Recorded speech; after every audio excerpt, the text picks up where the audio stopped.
So this is going to be part 2 of the Concorde Charisma handover video.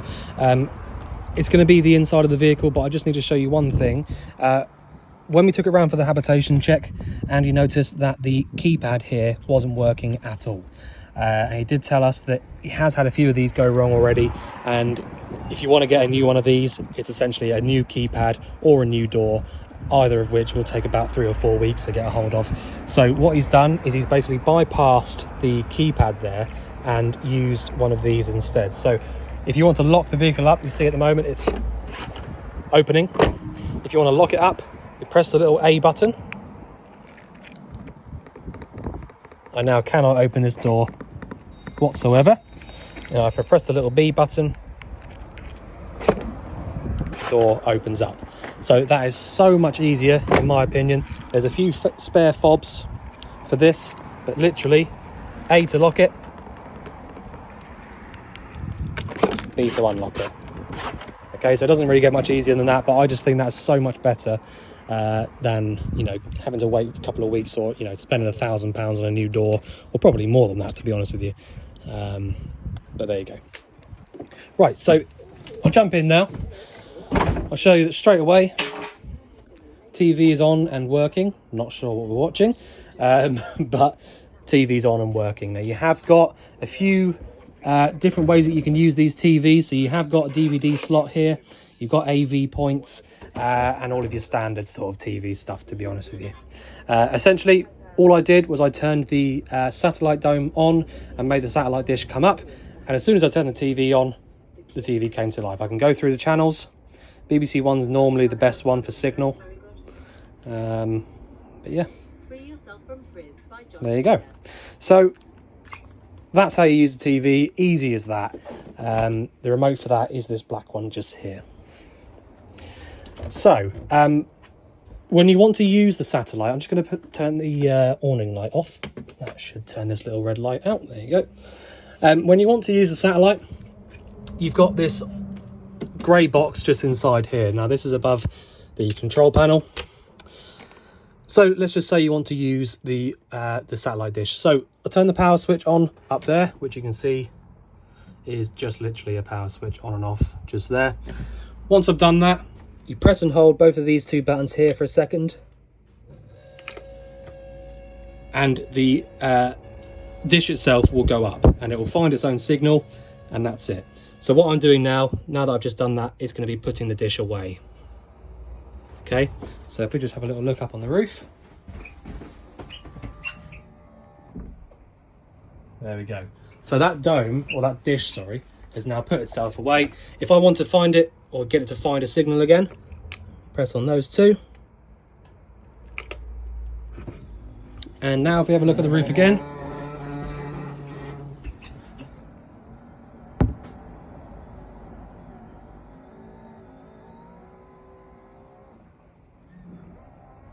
it'll turn itself around, find the signal, and when it does, it will stop, and basically it will start playing on the TV again. So if I just turn the telly back on,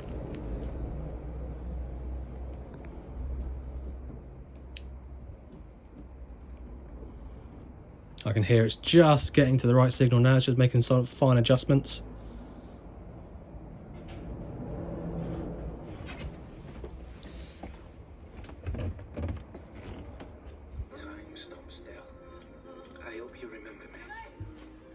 There we go. So I'll put the dish away and then we should lose signal. There we go. So lost signal. So that is basically, I'm just showing you now, that is essentially just powering this TV directly. All right. So I'll turn the telly off now, and that's that. So that's how you use the satellite dish. Super easy. You can leave this Oyster dish or Oyster box on. That doesn't sort of drain any power out or anything like that. It's only when you start pressing with these buttons down here that it'll start drawing any power. In here's a couple of bits. Previous owners written down a couple of bits in there for you, and a couple of spare cables and plugs and things like that. Okay, so also up here we've got this little remote here that says Truma Sapphire Comfort. Now this is your air conditioning system inside the vehicle. you've got a couple of ways that you can use this. Now, the Sapphire Comfort system is a mains powered unit, okay? So it won't do anything at all unless there's mains power available. Because it's a Concorde and you've got pretty much every optional extra and everything that you can ever imagine, there are a few different ways to do it. Now, you can just turn the inverter on. Okay, it comes up on the screen there, inverter on, and we've now got power to some of the mains appliances. All right, so now when I turn this Sapphire Comfort system on, which by the way, the receiver is just inside here. When I turn this on, I can hear straight away the system has initialized and it started blowing some cool air through. So it will take a few minutes to start getting really cold, but the air comes through this vent just here and this one here on the other side. It also blows some cool air up here over this cabinet. It comes out just here, which you probably can't see, but it comes out just there. So you essentially get cool air going into the bedroom area, cool air coming into the bathroom area, and cool air going into the main lounge area as well. So that's how you can use the air conditioning unit one way. The other way, I mean, I suppose we're still using the inverter here, but you have also got a generator on board, which I showed you is that gas one outside.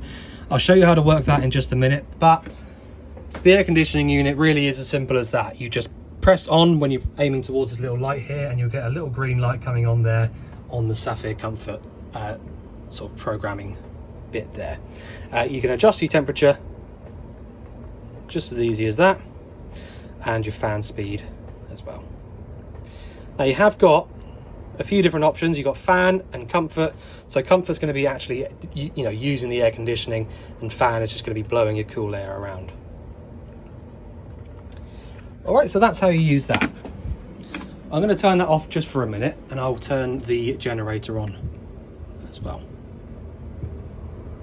Okay, so after a few seconds or so, you probably heard it there, the aircon unit has now turned itself off.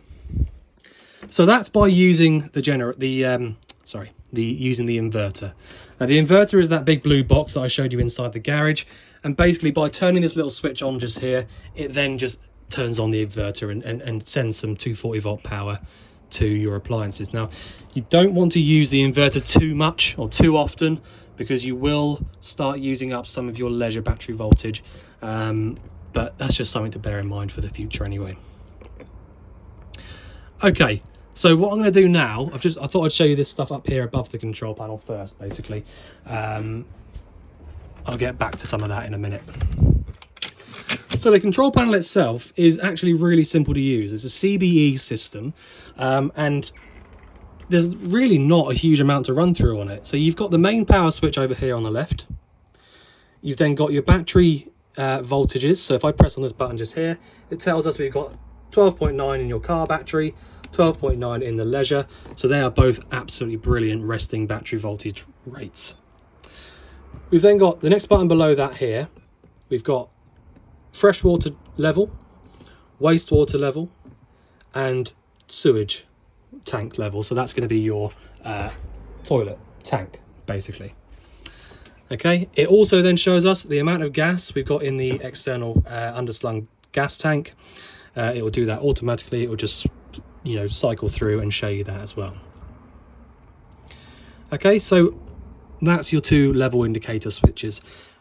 The rest of the actual screen itself, you've got internal temperature, external temperature, which by the way, they're both absolutely correct. We've got the freshwater level just here. This is going to be showing you this all the time. And your leisure battery voltage just here on the right. You've also got this little symbol up here telling us that the solar panel is working and there is power being put into the leisure battery from that. And that's it. So these two just here don't really do anything apart from take you through to a little hidden menu by pressing and holding all three of these. But you don't really want to start messing about with that too much, because it's all programmed and dialed in exactly as it should be at the moment. So on the right hand side, these 6 switches, these are all, I'll just run you through what they do. So we've got the lights on and off switch just here. So that's all of your internal lights. We've then got water pump, 240 volt inverter, heating switch, which basically just turns on power to the Audi heating switch over there, which I'll explain to you in a minute. We've then got, this is your gas. So essentially, if you had, well, I'll tell you what, actually, this button here isn't going to do anything now.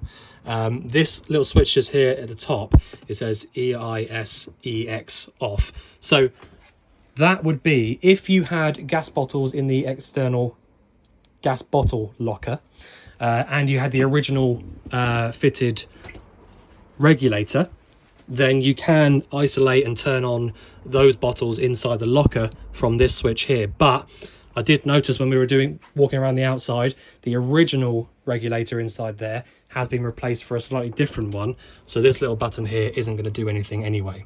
Now obviously you haven't got any bottles in there anyway, but this button here is pointless now, basically. This button here is your gas tank button, which does still work. That's exactly the same one as been fitted from new.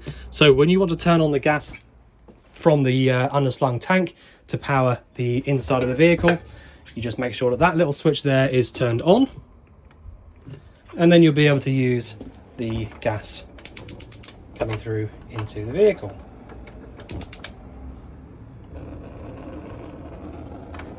Okay, so literally as quick as that, when you turn this little switch on here, it will then start sending gas through to the inside. And that's the control panel. It really is as easy as that. When you want to turn this off, you can press and hold on this button just here, and it will just turn the whole system off. Right, so the next thing I'm going to run you through is going to be that generator, the gas generator. The reason I'm going to run you through that is because it does still have something a little bit to do with the control panel. And so if I just show you how to do that, as I was saying before, the reason I couldn't get this to light up when we were going around the vehicle with the customer was because I didn't realise here that this little red button is an electronic choke. So if you press this button to the left, that will turn the actual system on, and it'll start trying to turn over and light up. But you have to be holding down this little red button whilst it's turning over, otherwise it will not turn on. So let me just do that now. Push the button to the left, wait for it to start turning over, which takes a few seconds.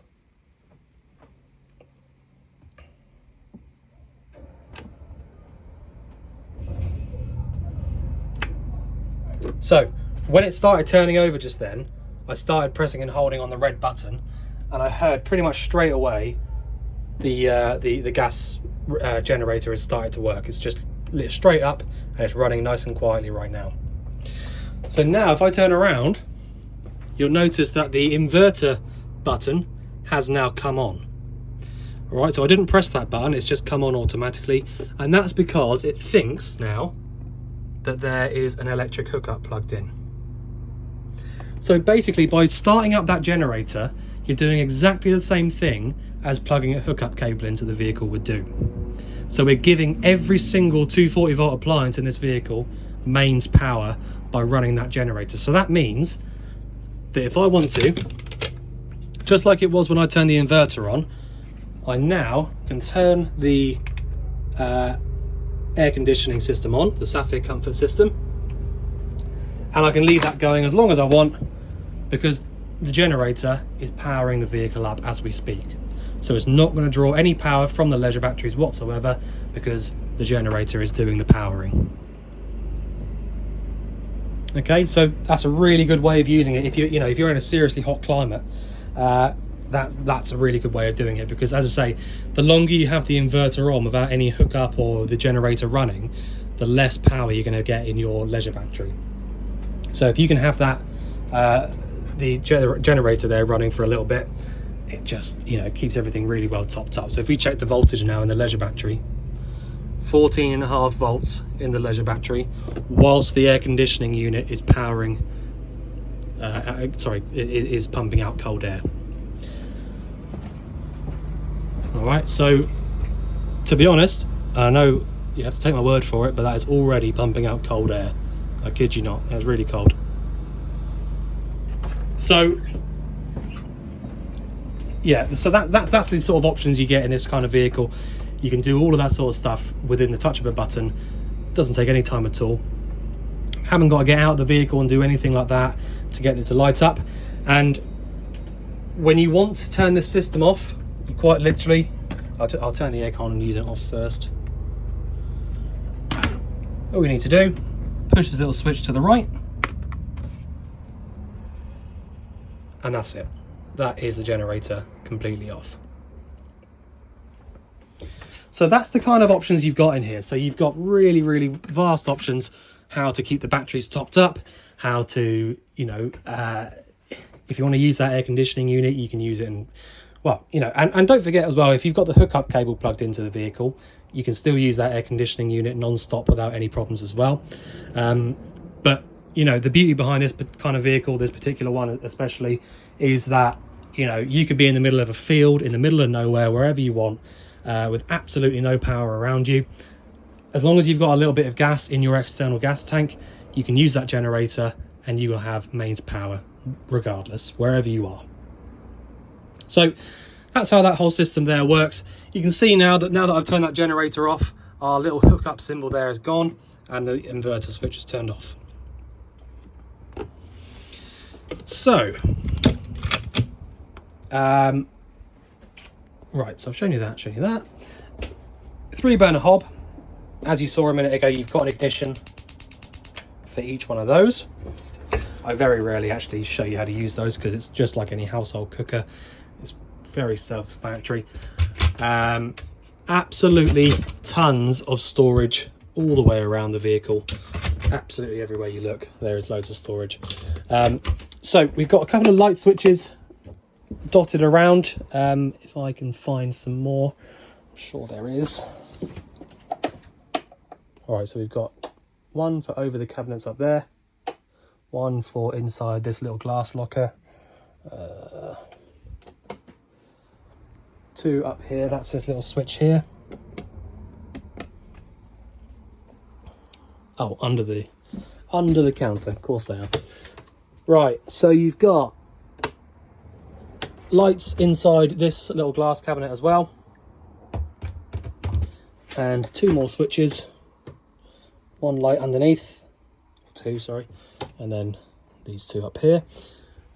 2 more switches here as well. So you've got lights under here and underneath.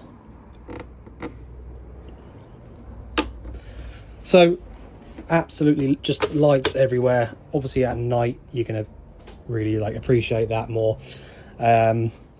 But yeah, so right, so what I'll do just quickly is run you through the cab, because there are still some things in here that I need to show you, and then I'll carry on through to the sort of looking at the appliances and things. So as I said, we are based on the Iveco chassis. It's an automatic. Now these autos are unbelievably easy to use. So we're in neutral at the moment, just over to the right hand side at the top.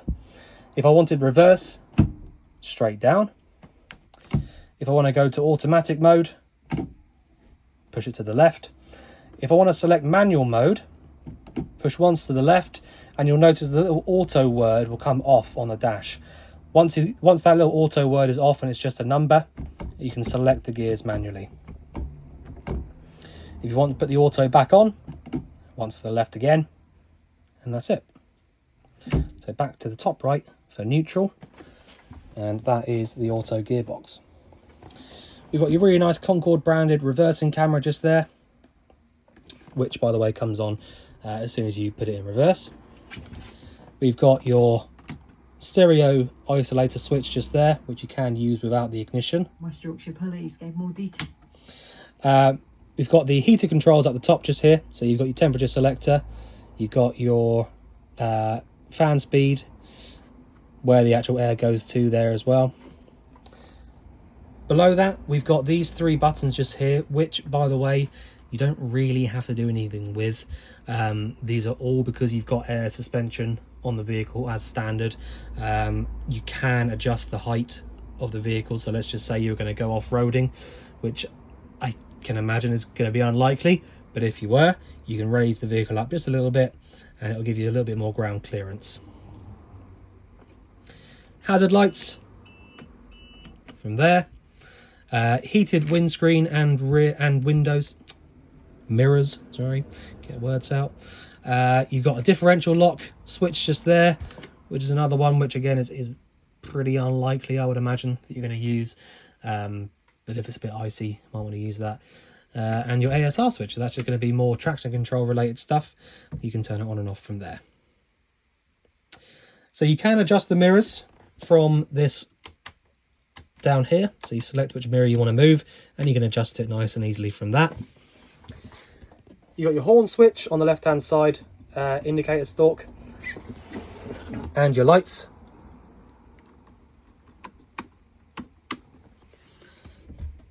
On the right hand side, you've also got your cruise control stalk, so you can use your cruise control from the right hand stalk just there. Pretty straightforward. What else have we got? So we've got the blinds.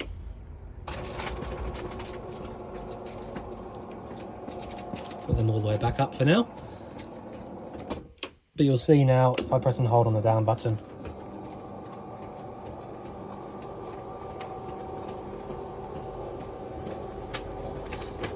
I have got something in the way. Actually, no, it's not. So I'll go all the way down.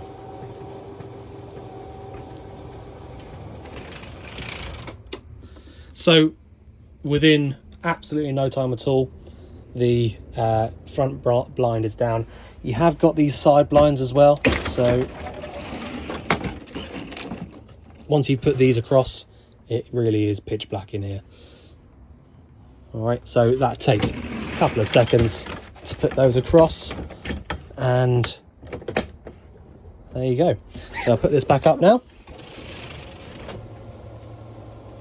Always takes a little bit longer to put back up because it's sort of fighting against gravity, but we'll just let that go all the way up.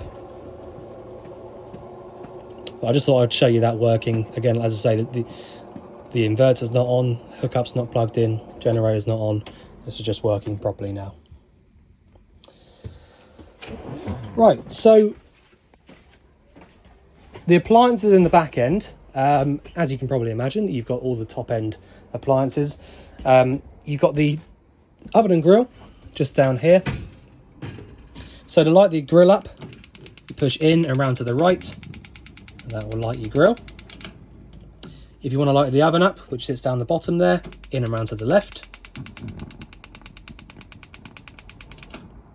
This is a Kramer unit, so you've got the light inside and the horrible sounding rotisserie thing in there. They all sound the same, but you have got that option in there. Bit more storage underneath that. Next thing I'm going to show you is going to be this. So we've got a few hatches in the floor. These are both to do with your tanks. I believe this is the toilet tank, if I am not mistaken. I'm pretty certain that it is, so don't want to get too close to that one, but it's good that you've got access to it. Not all tanks do. And then we've got the fresh and wastewater tanks there as well. All right, so good access to all of your tanks in the underfloor hatches. So the three-way fridge, this is a Dometic fridge. I need to replace that because that's broken. I shall do that in just a minute. When you want to use your fridge, it's really simple. You've got the automatic energy selection option there as well, which basically means that you can go all the way down to the bottom there, and it should automatically select one of these three options for you. I'm just going to I'll just open this up a little bit, one sec. So just whilst we're here as well, I'm sorry, I went off a tangent, it's really hot in here. So I'm going to open up this skylight here by turning this, and then we've got a fan. So we can either blow out, which that is, I think, or we can turn it around and blow in. Oh no, sorry, it was the other way around. So we're blowing in now, and we can adjust the speed of the fan there. So I'm just gonna have it on a little bit, just to get a little bit of cool air coming in. So the fridge, as I said, you've got the auto or AES function on here, so it should select one of those three options for you straight away, which it has done. It's chosen gas because the gas is the only way I can use it at the moment. I haven't got the electric hookup plugged in. I haven't got the engine running, but I have got the gas on, so that's why it's chosen gas. If I had the electric hookup plugged in, I would be here on the mains and it would light up green. If I'd already pre-cooled the fridge before I was going to leave on either gas or mains, I would then select this one here, the 12 volt, start the engine up. That will also turn green. And basically what that means is that the fridge is keeping cold via the engine. Now, when you start and run the engine on this particular vehicle and most decent motorhome brands, you've got something called a split charging system, which basically means that the engine battery that gets charged by the alternator also sends through another set of cables through to the leisure battery, so that all the time that you're driving, the leisure batteries are being powered as well. You also get, as part of that D+ system, you get another cable that comes through to the fridge and powers the fridge on this little battery symbol, so the will not work whatsoever until the engine is physically turning over. So the gas and the mains are the two ways that will get the fridge cold, basically, and you do need to make sure that you leave it a good 2 or 3 hours or so before you'll start to see a big difference. Okay, so that's the fridge just there. You have got the microwave up here above it as well. See that there? So that is another mains appliance, so you will either need to have the generator on or the electric hookup plugged in. So, absolutely massive wardrobe in here. Loads of space in there. You've got this separating door here, so you can open this up and it will come across and meet just there. So you can have this completely separated. The door there and another one just here as well, which, as you can probably imagine, the idea behind that is that you can have the bathroom separate from the back bedroom to the front, so you can both separately use this area. So it's just a nice private way of using the vehicle. Pull this back across and we can put the straps back over. So if I just do the same here.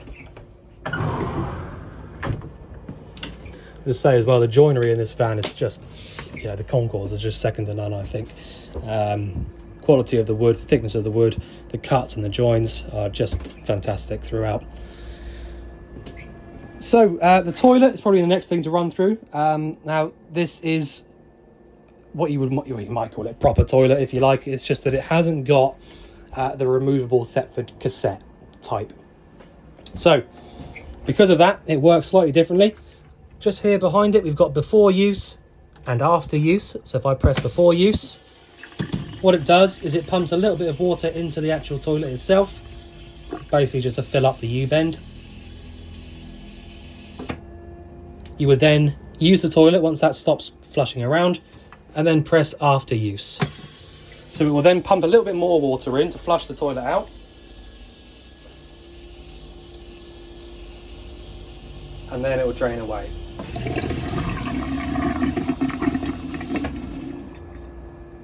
Okay, and that is the whole process. That's how you use the toilet. No more difficult than that. Really, really simple. Right, so we've got the shower unit here. Now the shower unit is literally just hot and cold tap left and right. No more difficult than that. I very rarely actually explain anything to do with that, to be fair. Same goes for the sink here as well. Absolutely huge sink and mirror above that as well. Literally just hot and cold, left and right. Fixed island bed at the back just here. Really nice thick mattress on here with these really spongy little bits in here as well.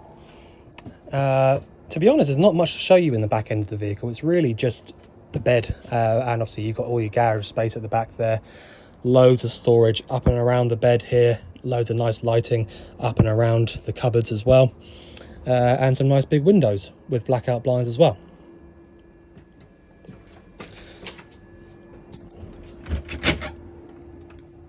Yeah, there you go.